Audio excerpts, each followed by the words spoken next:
Welcome to the Business Leadership Podcast. I'm your host, Edwin Frondozo.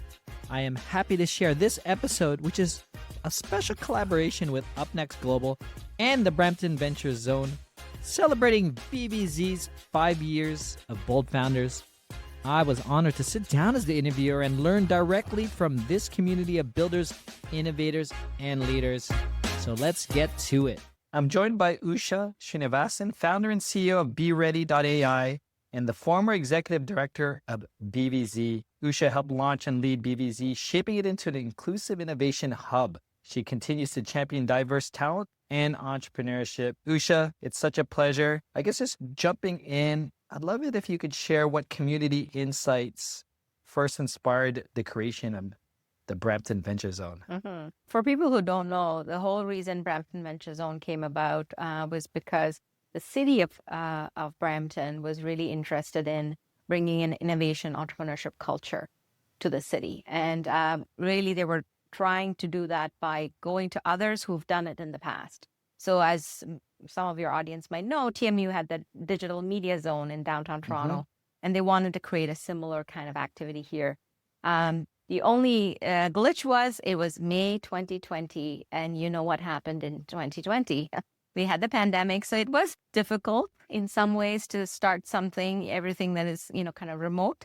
But that was basically the impetus of, starting Brampton Venture Zone and the community's need or the city's interest to start this initiative. Digging more in terms of the interest of the activation, like where did that interest or that not pressure, but I guess that leadership come for Brampton? Like, was that a Brampton initiative to really like let's do this here? Yeah, absolutely. I think I have never worked with any more motivated and individuals, both on the political side and also the economic development of the bureaucrats, extremely interested in understanding how do we engage with the people of this community. It's 800,000 people, both and a lot of them youth, right? Graduating from different universities around this area, from Algoma, Sheridan.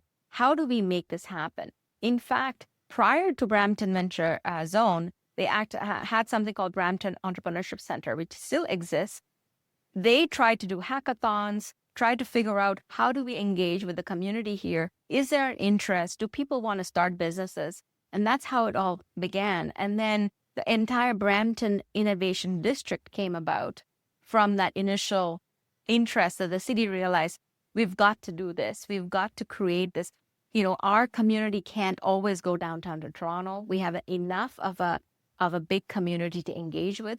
How do we pull levers? How do we go to other organizations who've done this in the past and recreate it here in Brampton? So Brampton Venture Zone came from TMU. Then they went to TBDC, which is in downtown Toronto, and that created Beehive for Startup Visa program. They went to a regional innovation center called RIC Center that created Altitude Accelerator.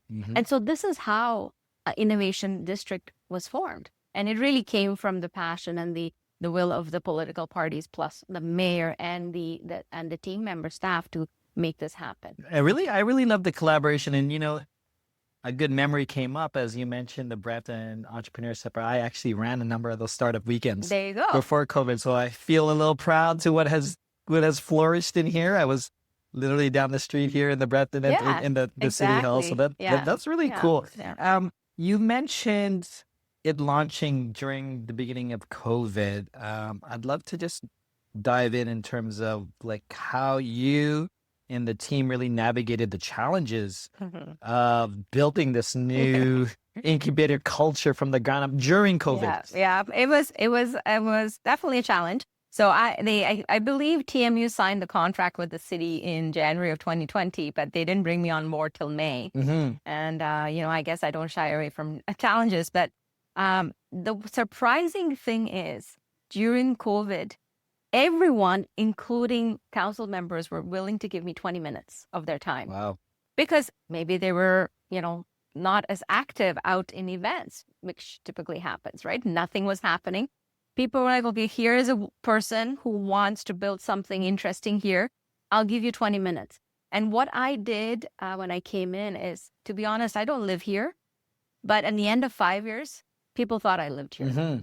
That's the level of commitment I had to put in. in this community. I went to every event. I learned every council member's mandate and their interests. I became a member of the Rotary Club. I'm part of the Brampton Board of Trade.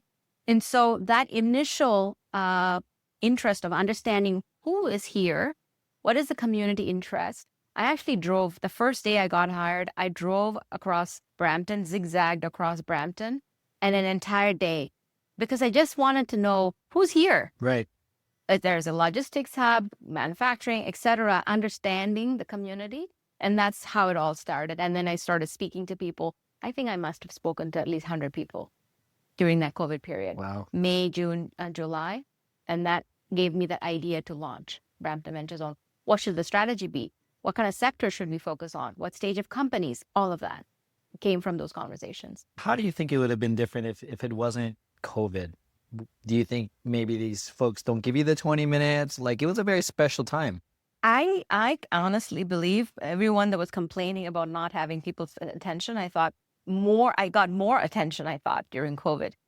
You can just imagine business leaders, etc.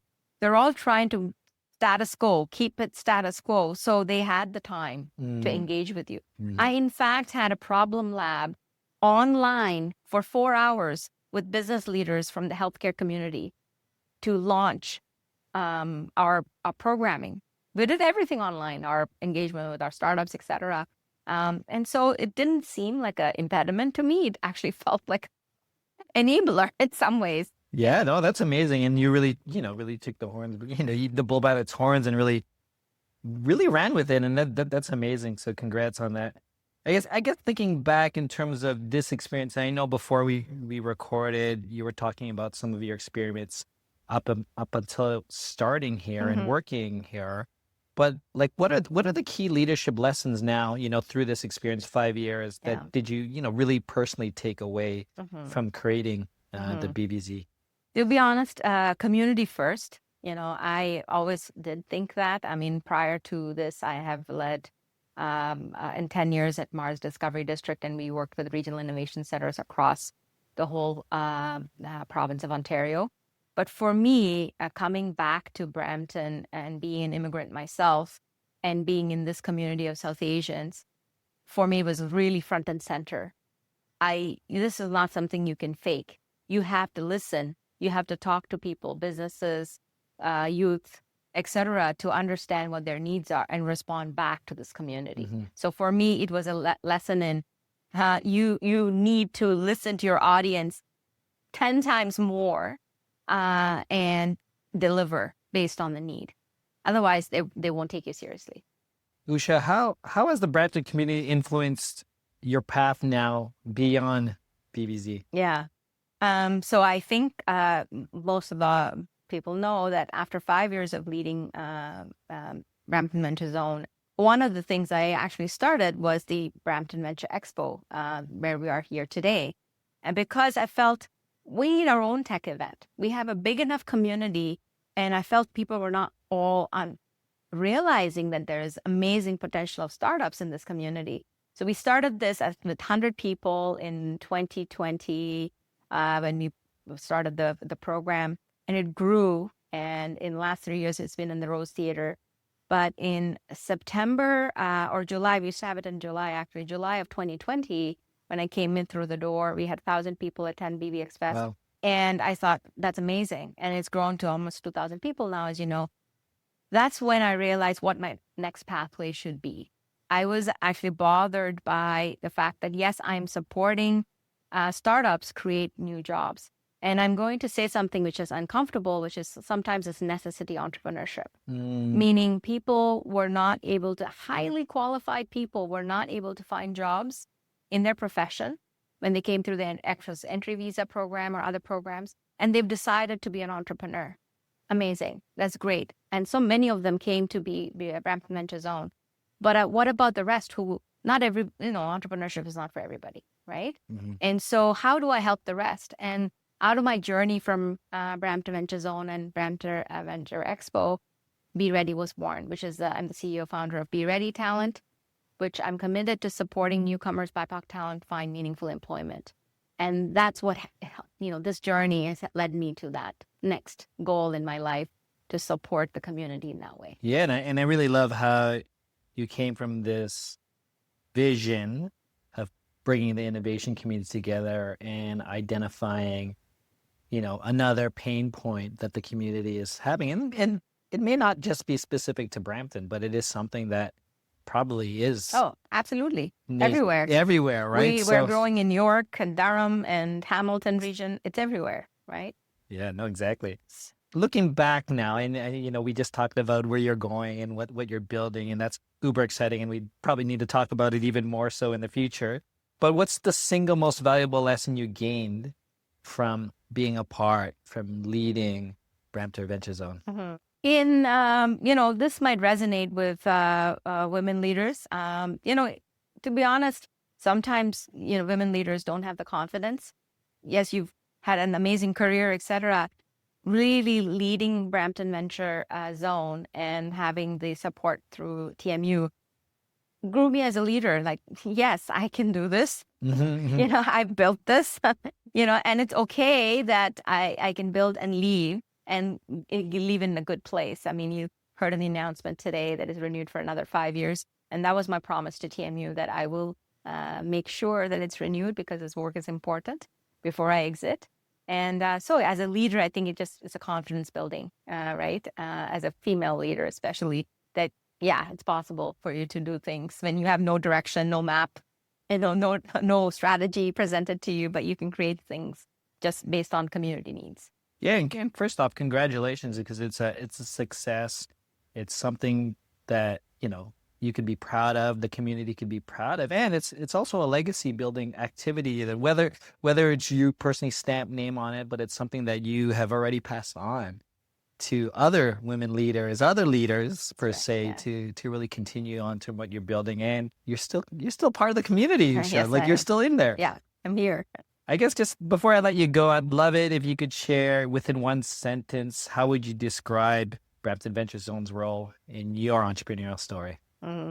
Built me into a community-focused, resilient leader.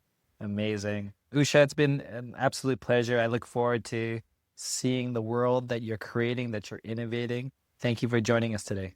You're welcome. That's a wrap, folks. This episode is part of the BVZ 5 Years Bold.